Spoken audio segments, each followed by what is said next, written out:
So one of the questions now, and welcome to the program again. This is the sheet for Wednesday, June 18th. Timestamp, 3:01 Eastern. Feels very official when you do things like that. So one of the questions now becomes, where do you put this Stanley Cup Final?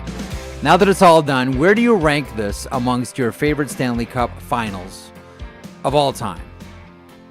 I've always felt that everything that happened in 1987 was the best. So that's my benchmark, I suppose. Edmonton and the Philadelphia Flyers. I know there's been better. I get it. But where do you rank it? And maybe you just take the salary cap era and say, okay, so what we just saw, where do you put this amongst the best Stanley Cup Finals that we've seen? Or maybe even better. Here's a better question for you. Zach, I want you to weigh in on this one. Where do you rank the Florida Panthers in respect to and in regards to the best teams we've seen in the salary cap era? Now, the ones that'll come to mind right away, of course, are the Tampa Bay Lightning, these teams that have won multiple cups. So as much as we thought you would win many of them, Colorado, we're going to exclude you from this conversation. So Pittsburgh Penguins, Tampa Bay Lightning, Chicago Blackhawks with 3, Los Angeles Kings, and now this Florida Panthers squad. Like when and you always sort of, when you do an exercise like this, you try to think of not so much who's won the most, because that would be the Chicago Blackhawks with 3, but who is the most dominant?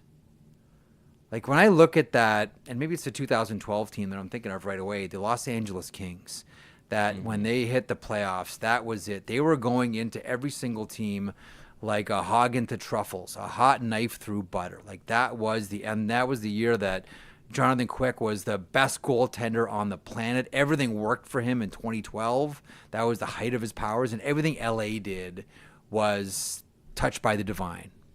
But where do you put Florida? Because I don't think this was a great Stanley Cup Final. This was a team that smothered another team.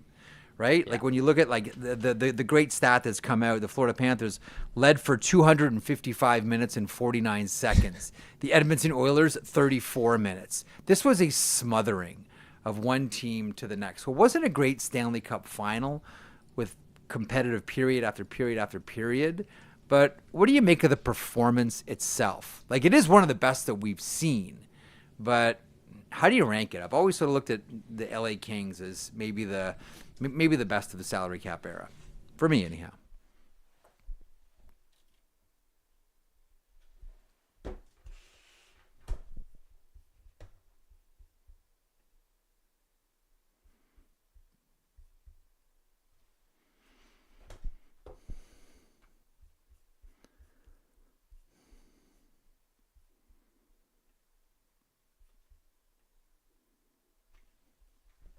Number one. I think this is the number one in terms of dominance, the way that they could beat you, the styles that they were willing to play in, how physically intimidating they were, how much they imposed their will on you.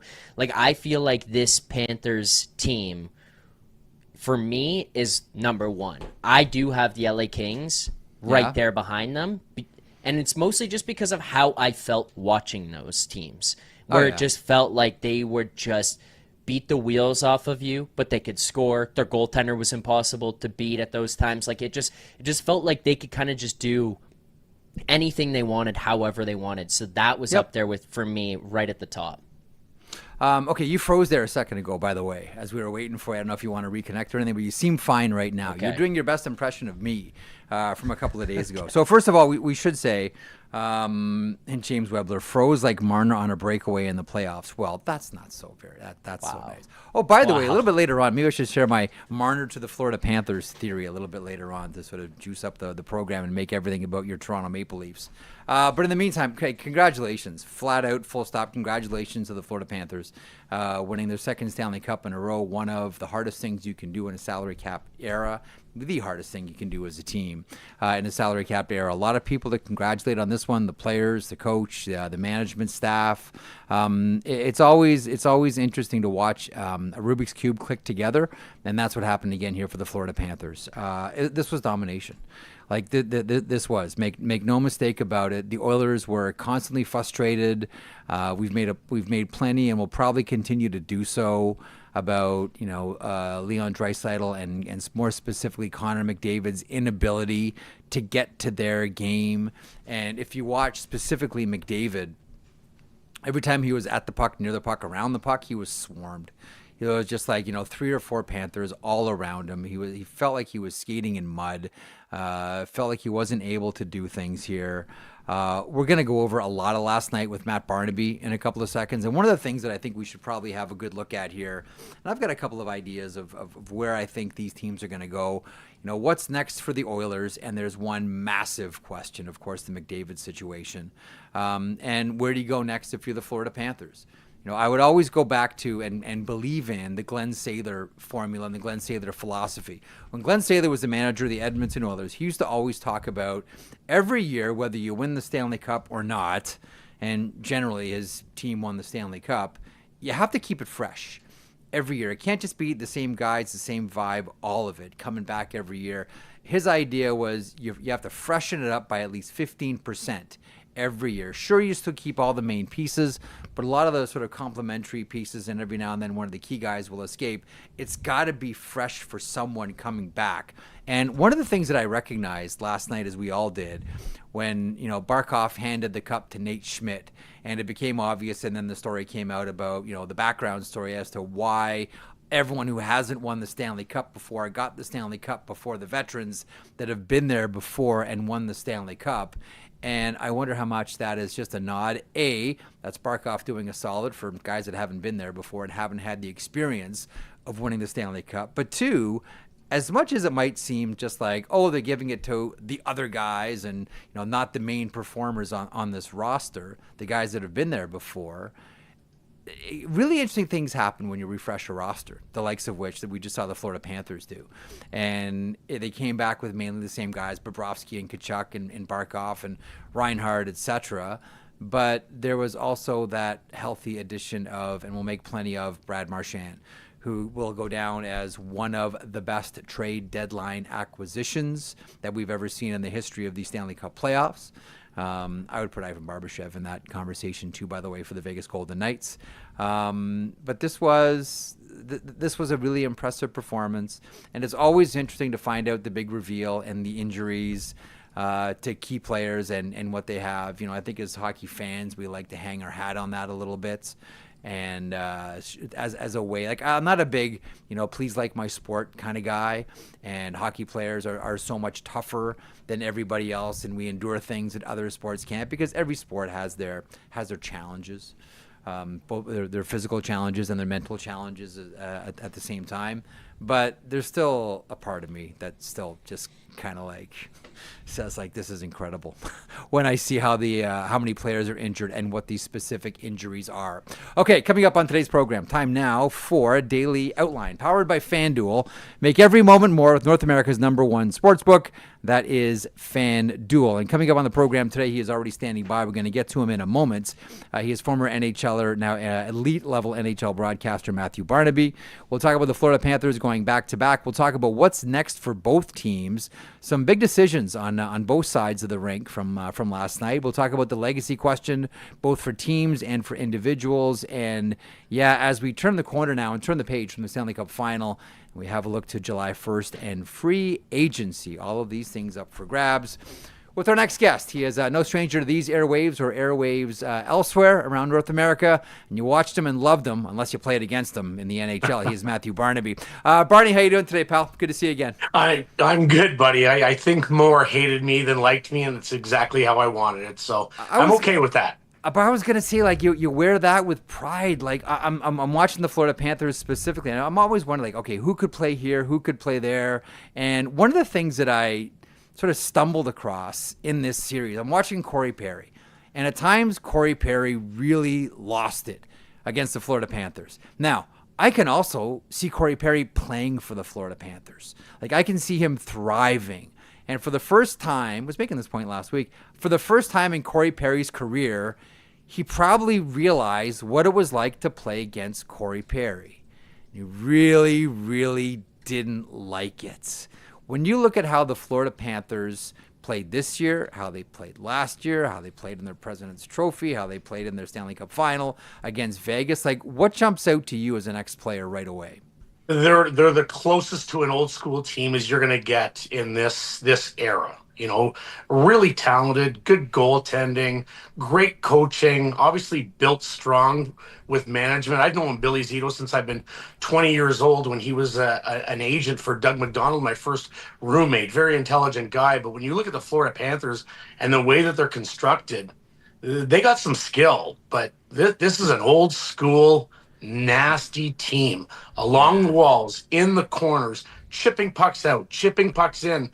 They don't have the same, DNA as the Edmonton Oilers that we just saw. They can beat you with skill on some nights, and they certainly have the ability to do that. But most nights you're going to leave with some bruises. Even if they lose the game, you always say finish that check, finish that check. It's going to pay off in games 5, 6, and 7. I don't think there's a team in the last 20 years that really has that mindset like the Florida Panthers, being up 5-1 in a game or being down in a game with 4 minutes left in the game, still finishing every single check to set up what games 5, 6, and 7 would look like. The interesting thing about the Panthers too, and I don't disagree with you, like they are the closest thing we have to an old school team. Everybody can play though. Like, and I don't want to like, I'm not gonna pick on Jonah Gadjevich and say like even Jonah Gadjevich, but like he's tough. Jonah Gadjevich is a really tough player, and you know what? He can skate, he can play. So it's not as if there's like this fourth line of the island of misfit toys, and they go out there and they have one role. It seems as if like there has to be like a baseline of skill that everybody has, and then after that, it's identity time. And there's like once you hit that sort of benchmark of can this guy play, then all of a sudden you start to construct everything else around it. Does that resonate with you? Yeah, I think when you look at teams, you have to define how you want your team to look. Obviously, it starts in net. You need a good goaltender. You need a guy to be able to steal you games once in a while. And Bobrovsky early in that game last night was a difference maker. He was making saves as opposed to Skinner on the third goal. I don't even know what he was doing. He looked like Dan Blackburn when he tried the 2-blocker thing back in the day when I was with the New York Rangers.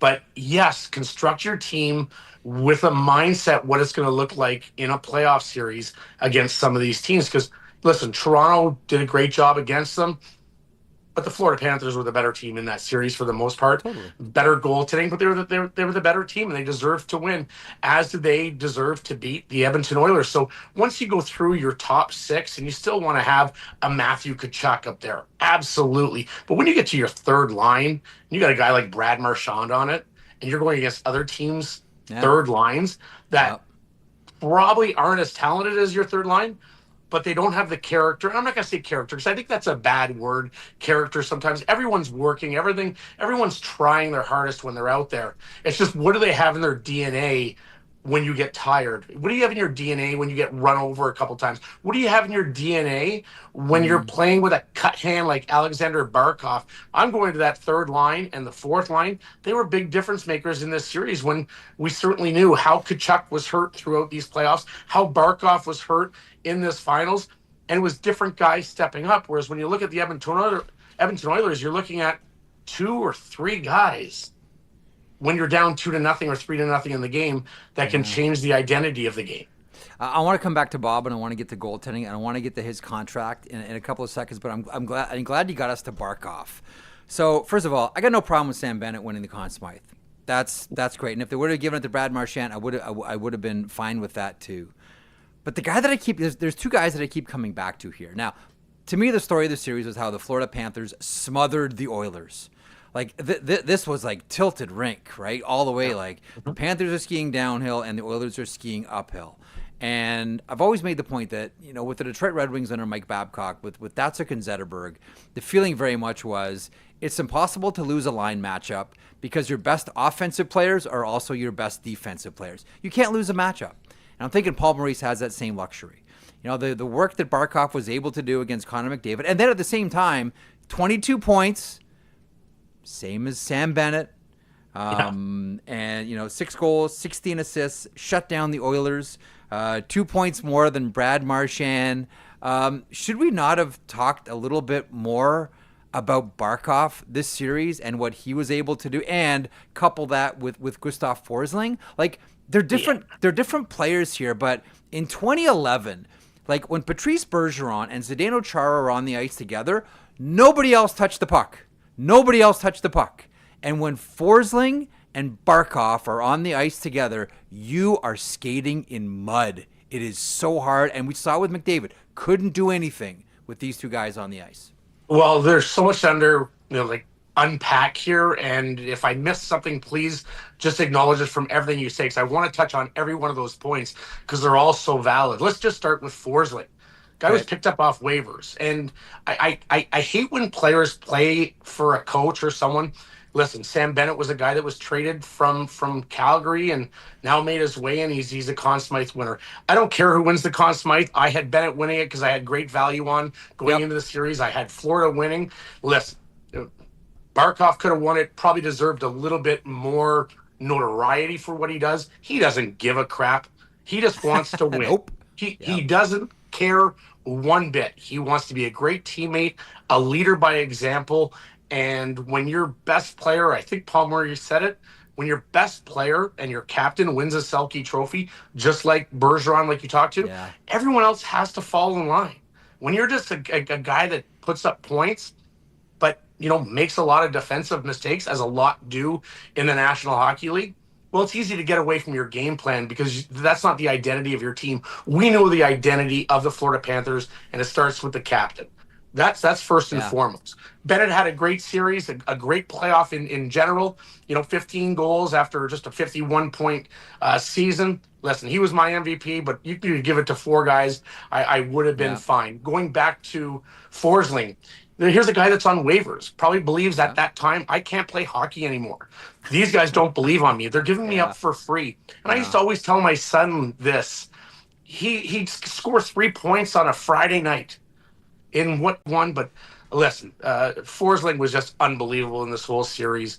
The pickups they made were unbelievable at the deadline. It's like they could do no wrong. And listen, they, a little fortuitous with Tkachuk being hurt, but he was hurt. This wasn't a fugazi. This wasn't a fake injury. This guy's going to have surgery, man. This guy's going under the knife. Like you said, this isn't something that he wanted. It's just something that happened. So, okay, let me throw another one at you here. And by the way, on Forsling, it is interesting because the belief is the way they got him in. Joel Quenneville had him in Chicago. A little bit of insider information, knew the potential. But again, like, this is the story of the Panthers. Like, I don't believe that there's one way to win a Stanley Cup. I don't think there's one way to be successful. And the Panthers have drawn a number of different ways. There's guys that were drafted.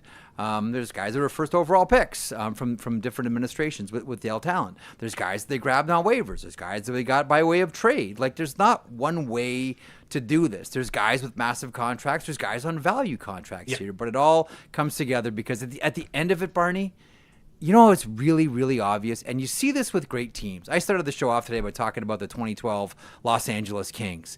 And when you watch that team, every single person had their job. They accepted it, and they did it. And you look at the Florida Panthers, Barney, it's exactly the same. It's exactly the same. There's not one way to win, but there is one way to be successful, and that's for everyone to accept their roles. And any good team that I played on, listen, they accepted their roles. I remember getting traded to Colorado, a team that had a lot of success before me. We didn't get it done because of a lot of injuries. I'm not making that as an excuse, but we had leaders in Joe Sakic and Forsberg, Solani and Correa, Rob Blake, Adam Foote. Pierre Lacroix was a master at designing and having everyone believe that. I played on a fourth line with Steve Konowalchuk and Chris Gratton. We had almost 60 goals during the regular season because we were playing on third lines on other teams and had some success. But we bought in. We bought in what was being sold to us from the Colorado Avalanche on what we could do, and we believed in them because they've had success. They knew the recipe. And going back to LA and some of these teams, the one thing I will take is heavy hockey. You give me some big guys that can grind, that aren't going to be, timid along the walls and get pucks in and pucks out. Yeah. We saw the undoing of the Edmonton Oilers yesterday. A turnover at the end of the first, a bad play defensively by Connor McDavid. Evan Bouchard, echoing the pass to Evan Bouchard and a lackadaisical effort on the wall. Just those are unacceptable things in a game 6. Those are the things you clean up after game 12 of the regular season. Yeah. Florida doesn't make those mistakes, and if they do, it's not because of effort. One of the things, and this is where I'll swing back to that Kings team too. I remember talking about what you're talking about, like playing a heavy game, strong against the board, and all that. And one person from their team said, yeah, and you know what? They play that style of game, and that's why they need someone like Marian Gaborik in there too. And the one thing about the Florida Panthers, Gustav Forsling is a nice skater. Gustav Forsling, a good skater. I'm not knocking Gustav Forsling in what I'm about to say here. Tkachuk's hard to watch get around the ice. Yeah, Sam Reinhart's tough to watch get around the ice. You'd swear that there's lead in Barkov's boots. Like AJ Greer, I know he's a fourth liner, but AJ Greer. But like, you go through the lineup, like there's no great skaters, and all we've been sold going back to the lockout of 04-05 is this is a fly zone now. You can't skate, you can't play, forget about it. Feet. Here come the Florida Panthers. hey, Jeff, it's a great segue because I'm going to go back to what you started with. What's that? They might not skate great, but they skate as a 5-man unit. 100%. And the Stars in the fly zone didn't have place to fly because they were getting nudged, they were getting pushed, they were getting hit, there were layers, there was defensemen closing the gap, and the worst thing you can do with Stars after playing with so many greats over the years, the Mario Lemieux playing against Wayne Gretzky, playing with Jágr, the more time and space you give those guys, and those guys get it during the regular season. The Austin Matthews, the Mitch Marners, the Connor McDavids, the Leon Draisaitls, they get that space in the regular season. Yeah. You do not get that against the great teams in the playoffs. There's so limited space in the game once the further you go on in the playoffs. And I'll say it again. There's no other sport that changes from I can even go to game 75 of the regular season to game 1 of the postseason and then amp that up in round 4 in the Stanley Cup Final. There's no room. It was layer after layer after layer. He didn't get the fly zone. He didn't get to wind it up. And that's the reason why those guys that aren't swift of foot have success, because it's a totally different game. Completely different game. So then, a couple more things on Florida. Then I want to swing to Edmonton. Remember when we all thought that Bobrovsky's contract was awful? Yeah. Remember when we all said like, "Oh, they're gonna have to do," I did as well. They're gonna have to clean this up. Like, there's no way you're gonna win with this goalie with that contract. And I'll tell you what, we might still be saying that if he doesn't make that breakaway save on Brad Marchand. I always think about. I think we all do. Think about that. How different is everything? Is Paul Maurice the coach? Is Bobrovsky bought out, or is he traded off somewhere else? Like if he doesn't make that one save, because if that goal goes in, Boston goes on, and the Florida Panthers go out. Do you have a quick thought on Bobrovsky, who went from we may have to trade him, we may have to buy him out, to this guy's going to the Hall of Fame? This guy's going to the Hall of Fame. Yeah, he is now. Yeah, he is for sure. I was one of those naysayers, just saying, and part of it was contract, part of it was coming up clutch at the right times. I saw way too many Bobrovsky playoff letdowns, but it's not all Bobrovsky. But this team, everyone has raised their level, and I think Maurice is a big part. I think there's the way the team is built, but Bobrovsky is a different goalie, and one thing is when you don't have success, you always have self-doubt, and that's just in life. But his confidence, he just looks like a way more confident goalie on all situations. And even at the first period, there was a couple that were little squeakers that he barely got, and then he just turned into a different guy. Whereas, you look at Jeff Skinner on the other side, you're just waiting for something bad to happen, opposed to you're waiting for Bobrovsky to make those big saves now. Okay, I'm gonna give you a list because you've transitioned us there by mentioning Skinner. All right, I'm gonna give you the list of all the goaltenders Connor McDavid's had. You ready for this one? Going back to his rookie season. Get ready to bobblehead some of these, Barney. Here we go. Okay, I gotta take a sip of water for this one. Yeah, you got to put your feet up here. Cam Talbot, Anders Nilsson, Laurent Brossoit, Jonas Gustafsson. Remember the monster? Al Montoya, Mikko Koskinen, all 6'7" of them, or 6'8". He was huge. Anthony Stolars, Mike Smith, Stu Skinner, Jack Campbell, Calvin Pickard. There's an old saying, as you've heard a million times, if you have a goalie, it's 70% of your team. If you don't, it's 100. And I know the prices were high the last couple of years for goaltenders. I believe that the ask from Anaheim for John Gibson was 2 firsts. Now, I also heard that softened a little bit, but still, like, the going rate to bring in a goaltender was high. The prices have always been high on goalies, specifically around trade deadline time. I don't necessarily it always works when you try to bring in goalies at trade deadline, but that's for a different conversation. There have been times, and we think about Jacob Markstrom. Before Markstrom went to Calgary, there was the belief, both sides were pretty much set on it, that Jacob Markstrom was going to the Edmonton Oilers. And then Calgary offered an extra season, and Markstrom called Edmonton up and said, we're going to Calgary. And Edmonton had to scramble. But Markstrom was going to be their guy. I'm guessing now, more so than ever, the idea of overpaying for a goalie is not an overpay anymore. Because when you underpay, like, they're 2 games away from winning the Stanley Cup. They're 1 win away from winning the Stanley Cup last year. I don't think that the term overpay exists anymore in Edmonton when it comes to goaltending.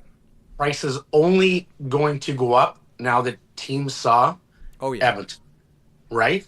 And one of the first questions to Stan Bowman is going to be, why did you think that Calvin Pickard and Stuart Skinner could win you a Stanley Cup with what we had saw? And I have to think that Connor McDavid and Leon Draisaitl in his meetings at the end of the year is going to be like, we need a number 1 goalie. I'm going to take you in a time capsule a little bit, Jeff, back to where I started my career. Okay? The Buffalo Sabres. We had an average team for the 7 years that I was there. But we had Dominic Hasek. You sure did. Okay? Best we goalie had of all Dominic time. Hasek. Little unfair comparison because I believe he's the greatest of all time. I agree. But unbelievable. Gave us a chance to win every single night for a very average team. In 99, they come 2 games away. Still an average team. An average team, the Buffalo Sabres, then, from winning a Stanley Cup. I go to Pittsburgh. Okay, we got Yager and Kovalev and Straka. Plethora of talent. Good team. A lot of role guys. Yeah. Jean-Sebastien Aubin, Ron Tugnut. Nothing to take away from those guys. And I don't want to keep reiterating that same phrase. We don't go very far. Go to the New York Rangers. I can list the Messiers, the Kovalev again, Yager, Pavel Bure, Eric Lindros, Peter Nedved, Brian Leach. Mike Dunham was our goaltender. Yep. Don't make the playoffs 3 years in a row. I can go on and on. Go to Colorado. I name those players. David Abisher was our goaltender. All great guys, all average goaltenders, all early exits, no Stanley Cups. Overpay for your goaltender, boys and girls. It's the most important position. It's like being a quarterback in football. Yeah. Pay them all the damn money because I'm a New York Jets fan, Jeff. And we haven't had a quarterback since Joe Namath. Yeah, I could. There's a great story about the old Red Wings coach from the mid '70s, Ned Harkness, who used to always say, we need to change the name of this sport from hockey to goalie, because if that's what the whole game. Alain Vigneault would always say it too. Alain Vigneault would always say, hockey's easy. If your goalie's better than my goalie, you win. But if my goalie's better than your goalie, I win. That's hockey. Yeah. That's it. Yeah. That's hockey. 95% of the teams play the exact same system or some semblance of. Everyone has the drop pass and the entries, a little caveat here and there. Yep. But everyone plays a very similar system. Talent comes into it, but that guy that's standing between those two little red things is by far the most important. And I can guarantee when you have a really good one and a belief in one, you play different mentally, subconsciously. Okay, that gets us to an interesting place here. The idea of how you change based on your goaltender. Now, I was talking to someone today who was making the point that, you know, you look at the wins-loss record for both goaltenders, and Pickard's win-loss record is significantly better than Stuart Skinner. And the psychological belief is the Oilers play more conservative around Pickard because they feel that he is the inferior goaltender and they need to mind their knitting in their own zone more so than with Stuart Skinner. But if you look at everything from all like the boxcar numbers to the underlying numbers, Stuart Skinner is a better goalie. Like he is a legit NHL goaltender. Yeah. We can quibble about whether he's a number one or not, but he's an NHL goaltender. Pickard is a bounce back and forth between the NHL and the American Hockey League goaltender here. When you look at psychologically how much that helps a team, like I always look at goaltenders and say, like you do, like it's two things: it's stopping the puck and it's growing confidence. When you know your guy, when you got Dominator back there, when you got Hasek back there, you can take a lot of chances that end up paying off. And Hasek's not going to get an assist, but Hasek deserved an assist on that play because if it wasn't Hasek, you weren't doing what you just did. You know what I mean?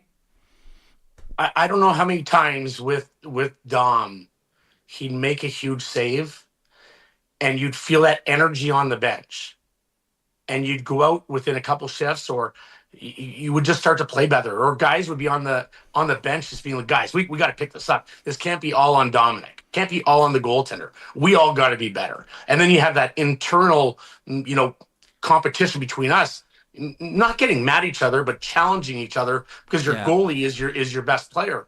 And then there's teams you go to and you just don't get the save that you should. And I'll go to the second goal at the end of the first period yesterday.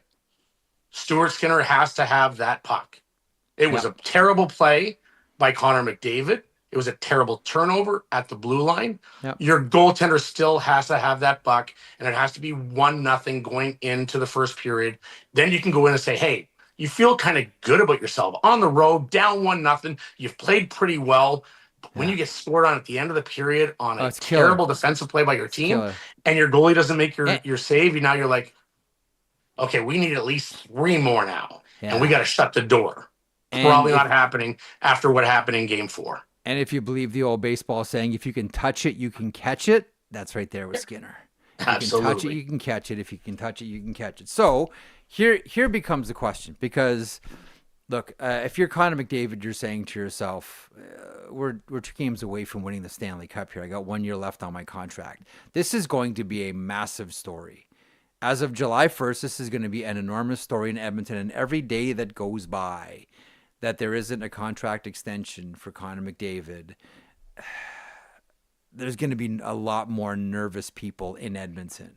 Fans, management, teammates, all of it. It affects everything with that organization. If you're Connor McDavid right now, what are you thinking? Now, the team has $12 million worth of cap space.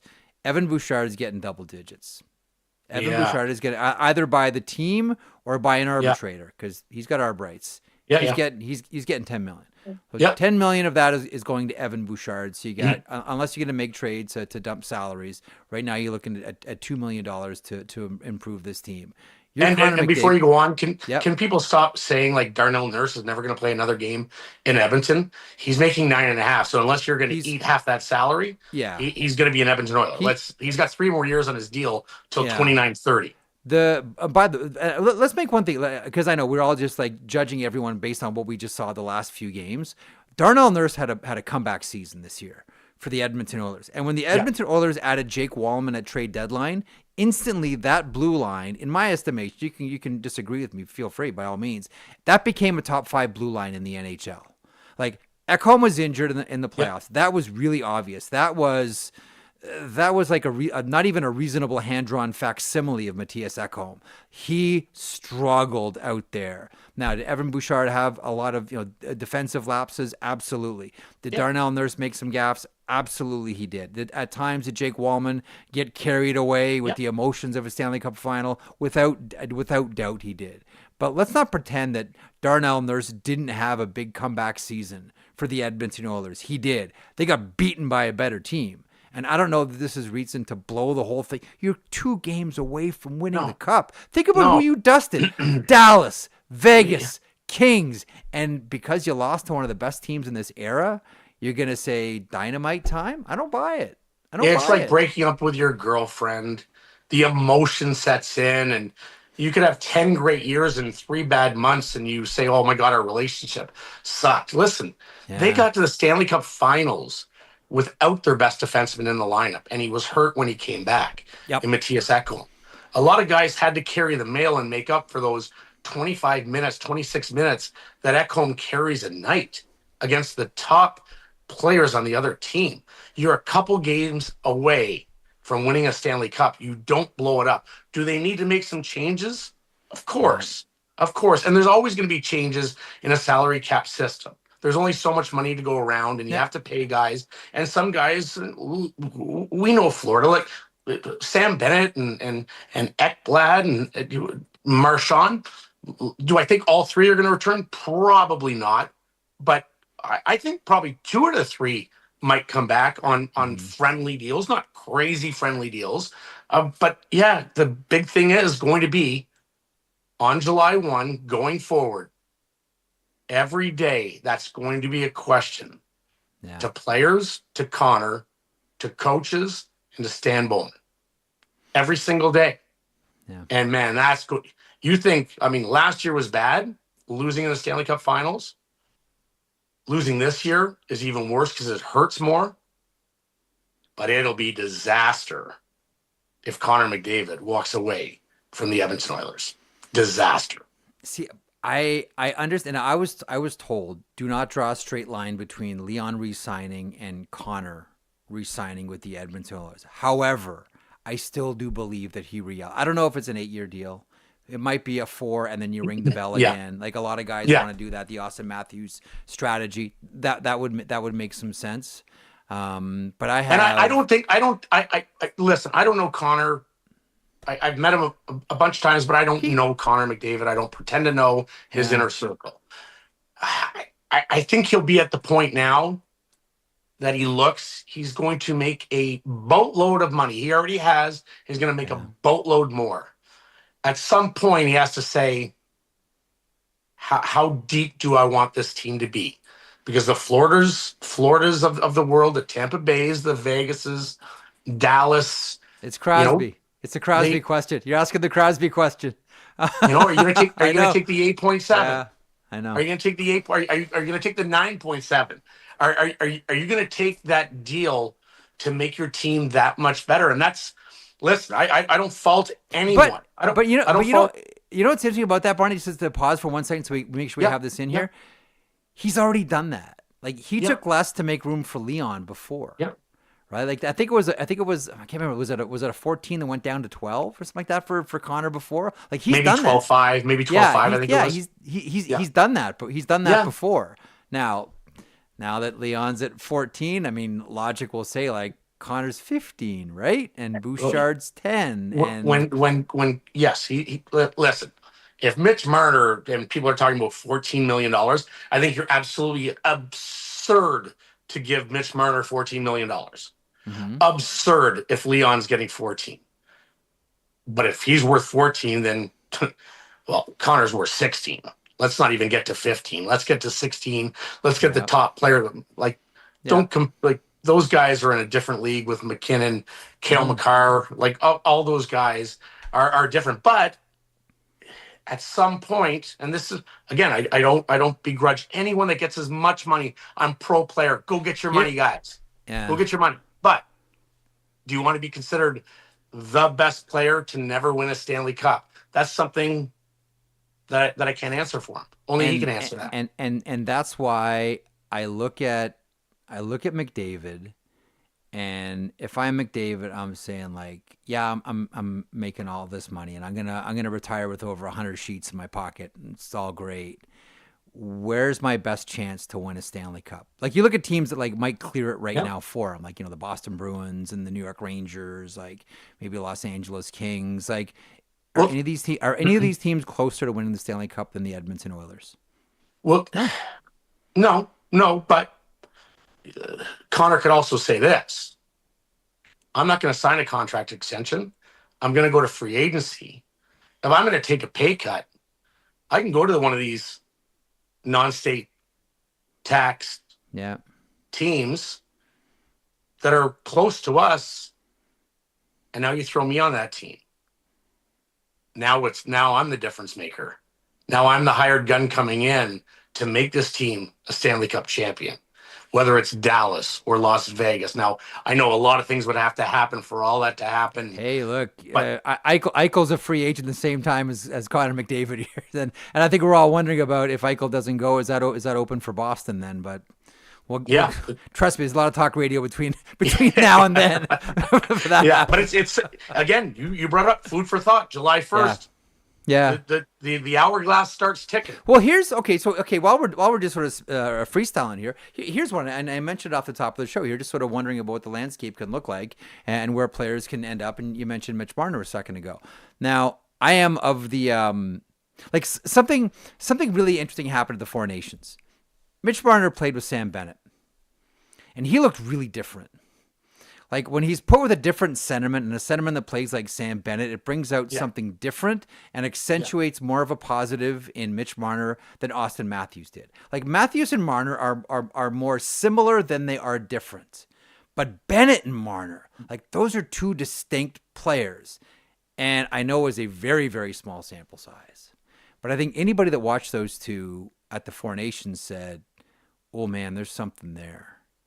And when you throw in the state tax situation and 8 equals 10 or 9 equals 12 or 11 and a half, whatever it works out to being, I don't know that it would be outlandish to speculate or wonder about if the Florida Panthers don't bring back all three. Aaron Ekblad, you're a Utah Mammoth, and Brad Marchand, you're a Dallas Star.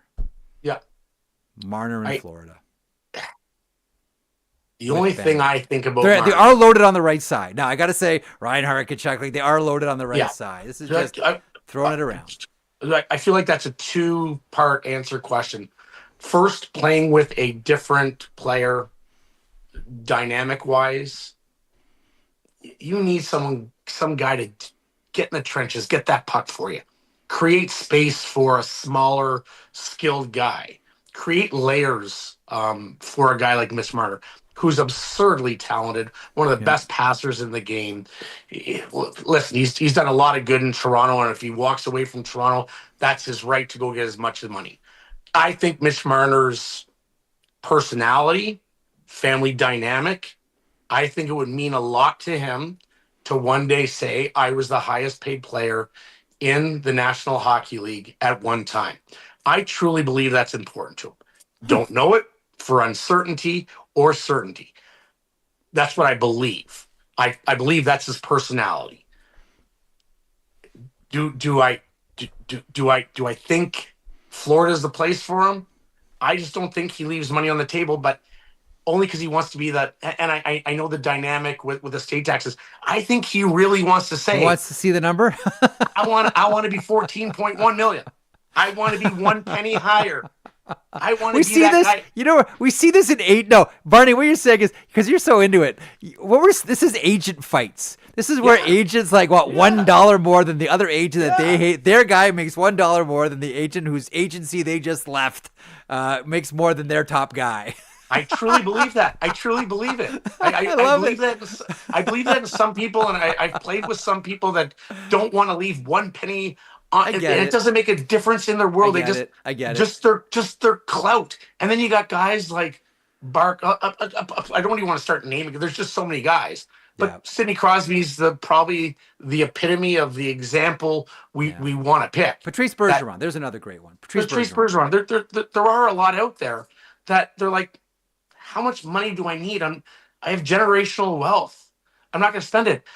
I want to be a Stanley Cup champion or at least have a chance to win because it doesn't guarantee you're going to be a Stanley Cup champion. There's a lot of good teams in the National Hockey League. And to do what these teams did to get back to back means they're that close. And that means they're the elite of the elite. And what Vegas did and Tampa Bay when they had their run, it doesn't equate to a Stanley Cup championship, but it gives you a damn good chance than going to the Chicago Blackhawks or Utah or anyone that's going to make you the highest. Listen, any team that's going to make Mitch Marner the highest paid player in the National Hockey League will not be a Stanley Cup champion next year. Let me a couple more with you here. One, we tend to forget because we just saw them get dusted by Florida. We tend to forget like how incredible Edmonton looked against Dallas. Many of us had Dallas going to the Stanley Cup Final. At times, this team looked like it could do no wrong. And Vegas is never an easy out. And they were down 2 Cobb against the Los Angeles Kings, and many, including myself, thought that Edmonton was going to lose to this new look LA Kings squad. So we forget just how good Edmonton looked getting there. Of the 2 teams, and again, I guess we won't really know until July 1st who's coming back and who's not. Which do you think has the better chance of going back to the Stanley Cup Final, Edmonton or Florida? Got to go back with Florida.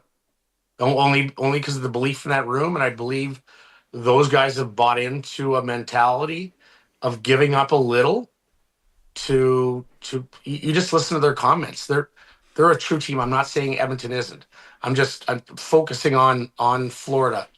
I just find the way that they're built, and just look at Seth Jones coming in and Ekblad playing great. That's a big D, man. That's a big D. So I'm going to go back with the Florida Panthers. I had them winning the East at the start. I had Colorado or Dallas coming out of the West. And Edmonton, listen, I was at that game when Quentin Byfield turned the puck over at the blue line with 26 seconds left in the game, or they are probably gone from that series against LA.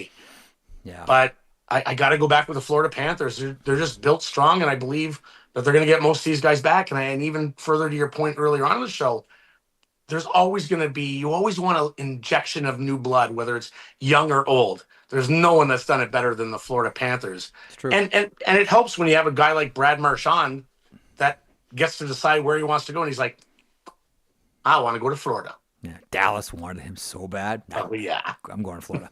Let me close on this one because you mentioned earlier a lot of the defense on the Florida Panthers. You just mentioned again, like he's a big, strong, and with Gustav Forsling, just so have some of the elite defenders. God, does Seth Jones look good too? There's one guy, and you know this from playing in the NHL. A lot of these assistant coaches don't get the headlines and don't get a lot of praise. But I look at that Florida Panthers blue line. Seth Jones, Aaron Ekblad, Gustav Forsling, go all the way down. Like I haven't seen Dmitry Kulikov play this good. I haven't seen Nate Schmidt play this good. Previously, all of a sudden, Oliver Ekman-Larsson is a major contributor. Brandon Montour is putting up career numbers and translates that into a really nice contract with Seattle. Do you have a thought on Sylvain Lefebvre?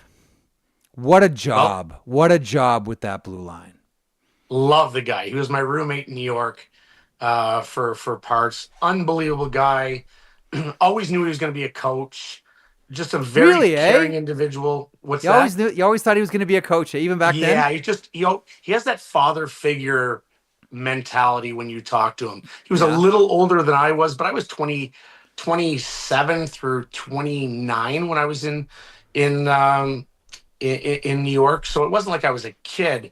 Yeah. Just a great dude, but very intellectual, very articulate, and just very cerebral in the way that he thinks the game. Mm-hmm. So, yeah, I always thought that he would be a coach and followed his time when he went to Laval and coached in the minors. And he's done such a great job. But you just know the dynamic and the personality, how he is, not only with veterans when you play, but also young guys when they come up from the minors and how they're treated. So he's done an unbelievable job. And you see a lot of, like, he was a defensive defenseman. Oh, yeah. Didn't put up a lot of points. I loved him. I loved him as a D. I loved him. And sneaky tough. And sneaky tough. Great stick. You look at a lot of what Forsling does. And so a lot of what Sylvain Lefebvre. Great stick, long stick, long body. you know he'd love the big D because he was a big man, but sneaky tough for such a great guy. Yep, absolutely. All right, Barney, you're the best. I kept you way too long. I've totally taken away your afternoon. Thank you for parking it with me, bud. We'll chat soon, pal. Cheers, buddy. There is the great Matthew Barnaby joining us here on the sheet. Will be part of our ongoing coverage of the remainder of the season, leading into free agency on July 1st. One of the things that we touched on there is the Oilers goaltending situation and what's next.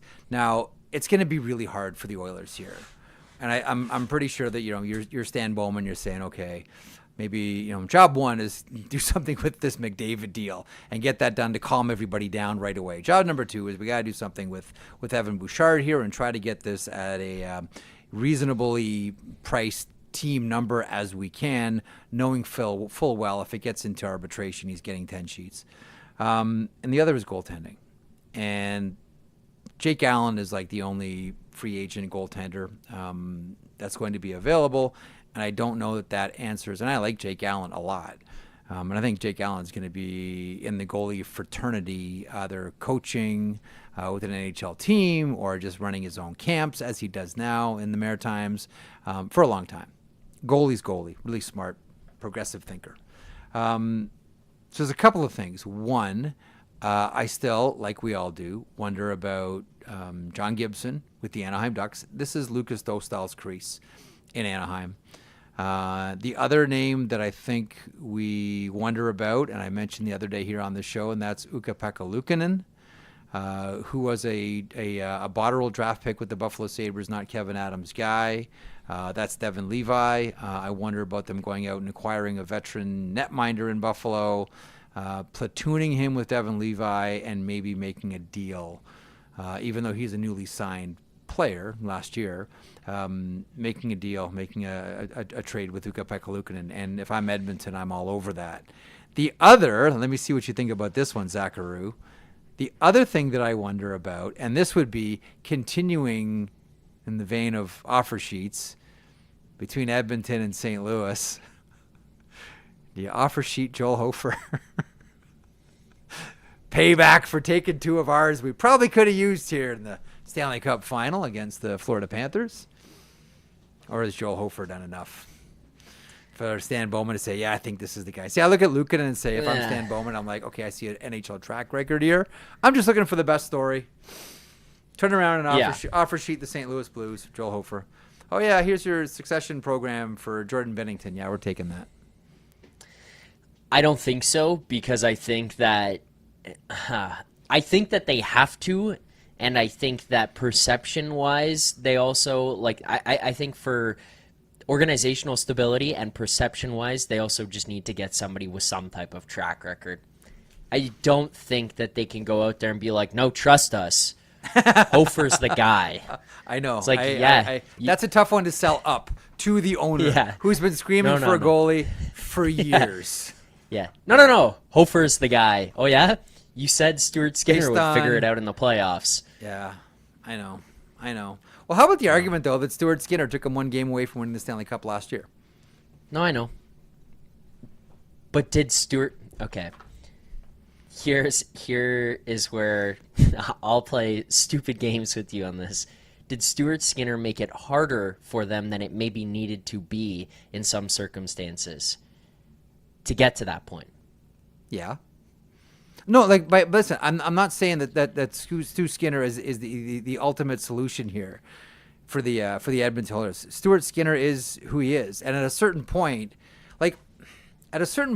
it's no longer about the player themselves. It's the person that puts that player in that position.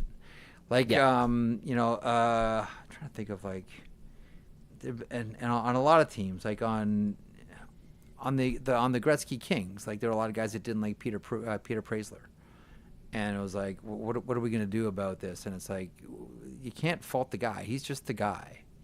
Like he's just that player. This one's on management. They're choosing to put him in this situation that he's not ready for. And it was like we were talking about yesterday and the day before here on the program. Like, not that rules are hard and fast, because rules are made to be broken here, but you got to go back to 1988. when you saw a goaltender win the Stanley Cup with a sub-900 save percentage. Grant Fuhr, Edmonton Oilers. Doesn't happen. The baseline for all of it is 900. You have a quick thought on what we just saw between these two teams, or what we saw last night? What stands out for you? Was it the ball hockey chest bump for the third goal, right to Barkov stick? That was the one that made me yell and just say, "What the fuck are we doing?" Yeah, because that's a tough one. I texted you right away. I texted Hutton and just saying like, "What the hell happened there?" Because part of it is I'm not somebody. I can't tell you the technicalities of goaltending, but there are times where you watch stuff and you just go, "What was that?" And that was what was that moment. And it looked like the responsiveness, everything was just Friday night, 11 p.m. beer league hockey, where he's like, I don't want to go down. You're an NHL goaltender. You gotta know who's around, and like we've seen. And you know who maybe one of the best goaltenders at doing this is Igor Shesterkin, making saves and placing the rebound where he wants it. Like there's a real, a real skill to that, right? Being able to control a rebound and stick it. Like it seemed like he was trying to place the puck somewhere where it was safe. Like not necessarily to his player, but just like an open area, get it away, make a race, whatever your defense is going to be close to the puck. But and like of all the people, like all the players in the Florida Panthers are good, but there are some that are better than others. Like you're handing it to Alexander Barkov, who has some of the best hands in the world. You know, there are some guys that you look at and you say like, oof, this guy's got hands like feet. Yeah, you're safe to give him the puck. That ain't Barkov. He's got some of the he doesn't have the best feet in the world, but he's got some of the best hands. The minute I saw that it was Barkov, I'm like, all right, this is a goal. This is a goal. Like right away, it's on Barkov's stick. And in the back of Skinner's mind, he can't reset right away because he's got that. Oh shit! I just handed this to Barkov. In the back of his head. One other point that I wanted to make, and I heard Colby talking about it this morning on Morning Cup of Hockey, and I think it was a great point. McDavid and Draisaitl as well are taking a lot of heat right now because of point production and lack of takeover ability. Because even if you look at their production, they've got a bunch of points in the finals here. Like, you if you want to look at where they're at points per game wise, whatever, they've got a ton. They didn't do the prototypical Leon Draisaitl, Connor McDavid, we will own this series, this game, etc. And go ahead. I was just going to say, and Knobloch went to them fast yesterday. Did you see how fast he got 97 and 29 together? It was like like one shift in, and all of a sudden, like, well, there's Connor and Leon together. I guess that didn't take long. But to that point, I think that it's fair to say they didn't do enough. Or they could have been better. But on the other side, and what Colby was saying was, they didn't disappear. Let's go back to the Leafs. Matthews, Marner, they disappeared. Round two this year, years past, they've disappeared in those moments. McDavid and Draisaitl were shut down. And to what you were saying earlier, that goes to Barkov and Forsling and the job that they did. The job that the bench, like how well the bench was run to make sure that they were getting the matchups they needed. And on top of that, by the way, I don't know how much it was noted, the depth stepped up in the moments that they were needed to when they were put out against McDavid or caught against McDavid and Draisaitl when it was on an icing. No, but you saw like this was like, again, this is that's funny. I was going back and forth with Troy Smith the other day.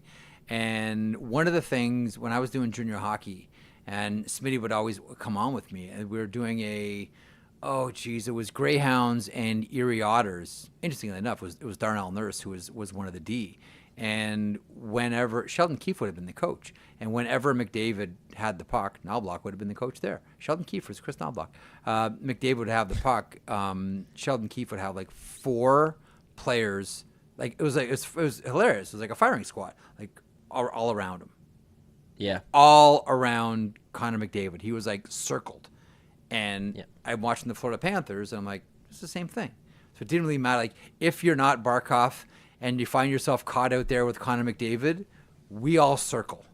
We all swarm and surround him with bodies. Now, we've seen McDavid wiggle out of that, but the thing about how Florida plays is like the attention to detail of where the sticks are. Like, you have to really, really love hockey to really get into that kind of stuff. But like where the sticks are, where the body positions, how are you funneling the player? Like, what are you opening up and where are you sending the player? Like, what avenues are you opening? So like he thinks this is an escape when really this is a trap. And nobody did it better than the Florida Panthers. Nobody did it better. That's what I want to give credit Then for. you have McDavid going against his own instincts to try to escape. It's like a total mind fuck. More than anything else. It's so hard to play against. It really is. Well, like, that's bravo. Laz said intimidated. I yesterday, I think he was making the right point. I think intimidated was just the wrong word. I think there was just like a moment of realization for McDavid, if that makes sense, where he's just like, what now? Like, where do I go? Like, how do I play this? Yeah. And also, by the way, did you notice this was one of those things where I just went, this is why they're different. And it's a small, stupid thing. 3.5 minutes left in the game. The Florida Panthers are winning by 4 goals, about to win the Stanley Cup.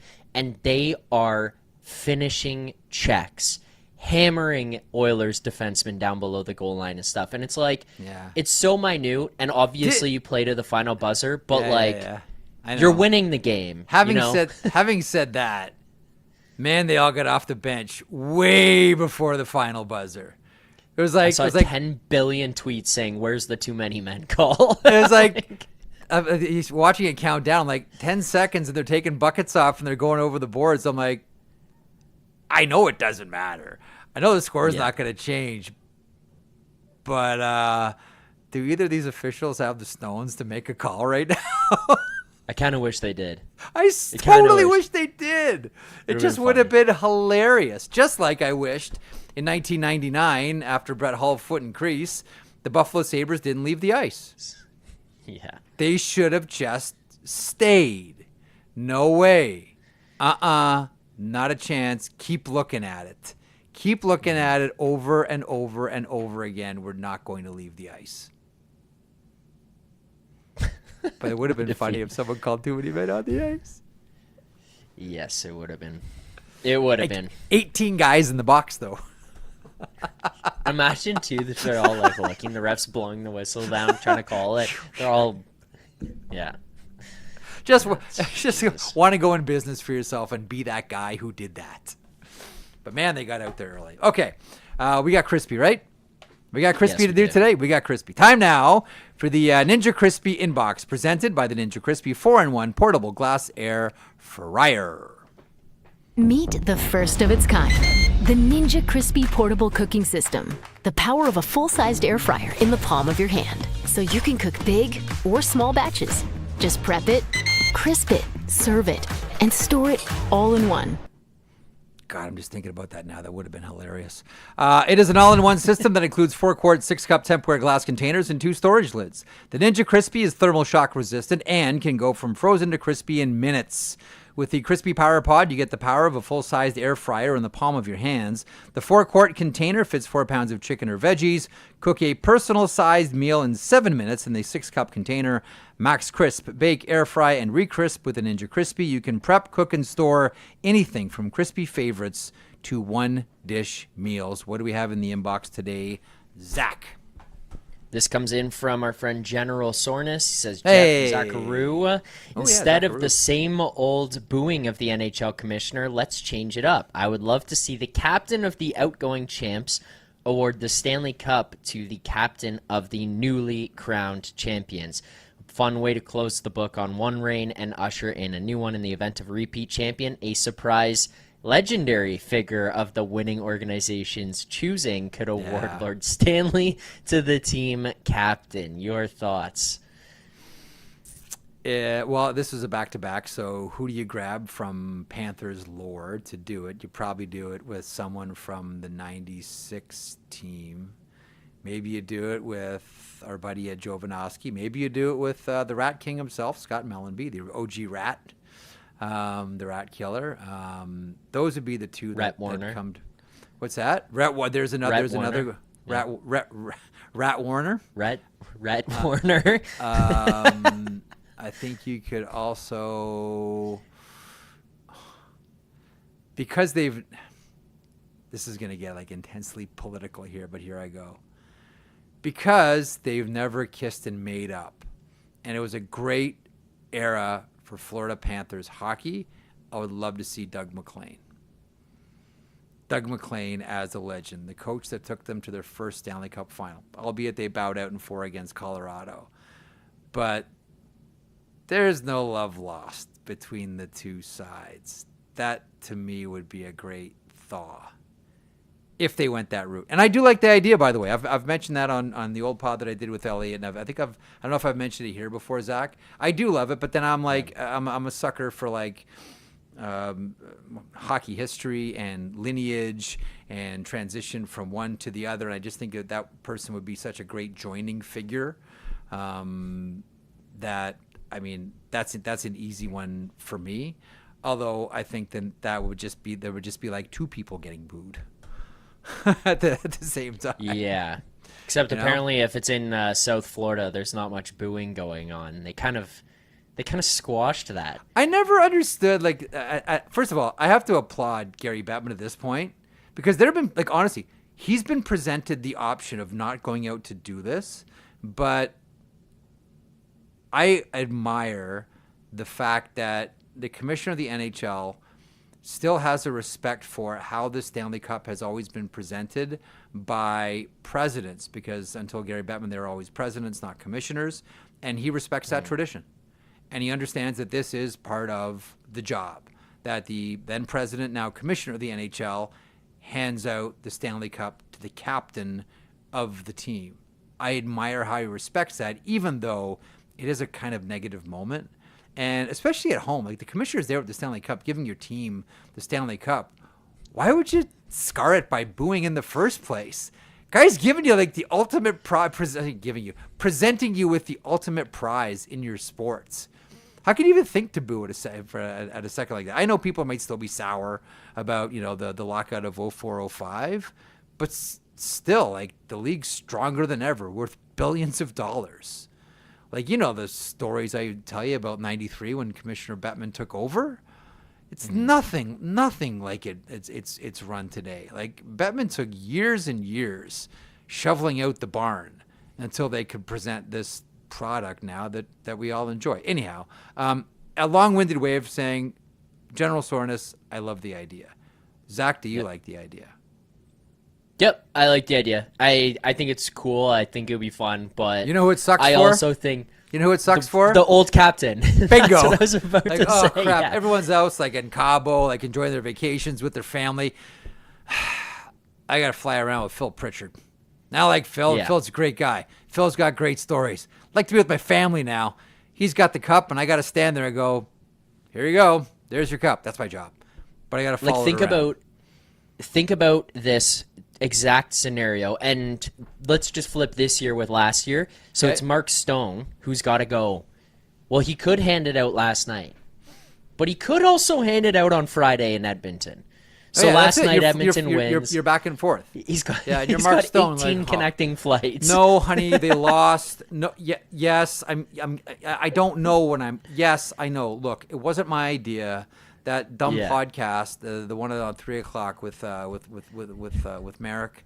Yeah, you know that one. Yeah, well, his buddy Zach here read this email, and now I got to follow the freaking cup around. Yeah, exactly. Yeah, he picked this email, and I'm screwed for about a week, 2 weeks. Sorry. I'm just going on the ice with the commissioner. I'm not even touching. Oh, honey, I'm not even touching the cup. I'm just standing there. I'm a prop. I'm going to go out there. I'm going to do statue practice. Yeah, elevator practice, yes, hon. Call it whatever you want. I'm just got to stand there beside the cup while the commissioner present. I know it's not my idea. No, I'm not getting paid. No. There's no extra money for us. No money outside of the system. No, it's a CBA issue, hon. No, sorry, I can't. No, look, talk to my agent. Yeah, no, that wouldn't work. All right. That wouldn't work. I do like the idea, though. I do like the idea. But, Okay, yeah, one more thing before we let everyone release everybody here into the free. The sheet is powered by FanDuel, home of the same game parlay. Make every moment more on FanDuel. FanDuel, proud to connect fans to the major sports moments that matter to them. This is where Zach gets really creative every day here on the show.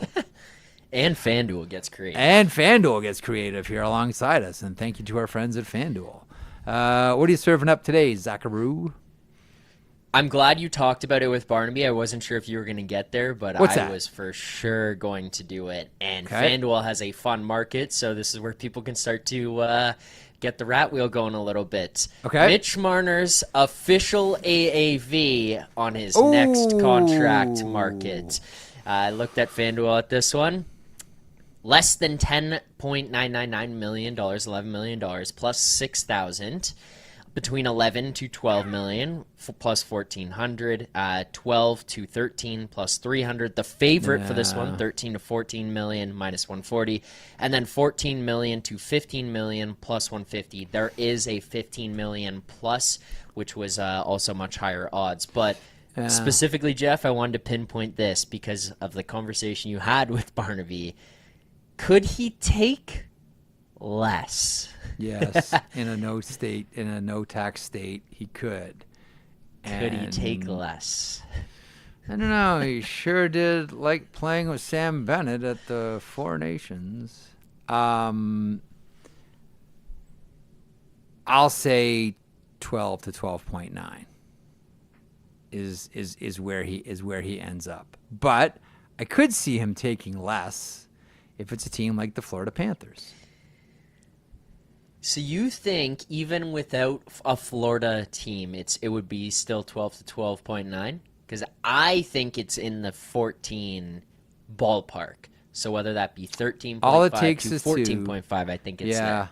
But the thing is, like, I think the part of Marner's motivation at this point isn't just grab the biggest bag of loot. And listen, I know I may be in the minority on this one, and I think that Matt Barnaby is thinking along the lines of how a lot of other people think about it, and that is whoever offers the biggest check is gonna get Mitch Marner. So that could be Utah, that could be Anaheim. I don't know that Marner wants to jump in a situation where it's a team that's looking to just make the playoffs and clear that hurdle, as opposed to they want to clear the hurdle of winning a Stanley Cup. Now, if you're at that spot, generally you don't have enough money to bring in a $12 or $13 million hockey player because you don't have that hole in your salary cap. Again, I could see Vegas, but I think a lot of that depends on the health of Alex Pietrangelo and the future of Alex Pietrangelo. So I will say Vegas. I think Carolina they've shown interest in him a couple of different times. So that would make sense. I just don't. Maybe it's because I have a hard time wrapping my head around the idea of him being a $14 million player. But I'm warmer to the idea that it ends up being a little bit more in a no tax state in the United States. But having said that, he could surprise everybody and say, "I'll take 9 in Florida." If they lose a couple of those guys, just to torture you and just to juice the ratings for all of our Leafs program here at the Nation Network. Yeah, that's what so like, just selfishly, I'll tell you this. Like, I'm going away a couple days after free agency, and I'm gone for a little bit. I saw the report that Marner could sign mid-July, and I went, sure. Are you kidding me? I'm going to be on vacation with my girlfriend, and I'm going to find out he signed. And I'm going to be doing, like, Leafs Nation hits on vacation. And she's going to be like, really? Like, this is what we're doing poolside, right buckled, yeah. tan/burned. And your girlfriend just going to be like, you told me there's been no work. But Marner just signed. Sorry, Mitch signed in Florida for 8.5. What's his bonus for the Conn Smythe? I just live to torture. Zach Phillips. That's what I live to do now. All right. I got to hustle. I got to go pick up kids from the rink. Surprise, surprise, surprise. Great job, Zachary. Congratulations once again to the Florida Panthers. More on them for the remainder of the week here on the sheet, and more speculation about what is next for the Edmonton Oilers and what's next for your favorite team in free agency. We return tomorrow at 3 o'clock Eastern. Don't forget, tomorrow morning, 9 a.m. Eastern, Johnny Lazarus and Colby Cohen, the Impact Players, Morning Cup of Hockey tomorrow. DFO Live at noon, and then we're back here at 3. Thanks to Matt Barnaby for stopping by. Thanks to you for being part of the chat, watching on YouTube, or listening in your ears, because where else would you listen? On your favorite, or maybe your least favorite, podcast platform. We're back tomorrow. Congrats, Cats.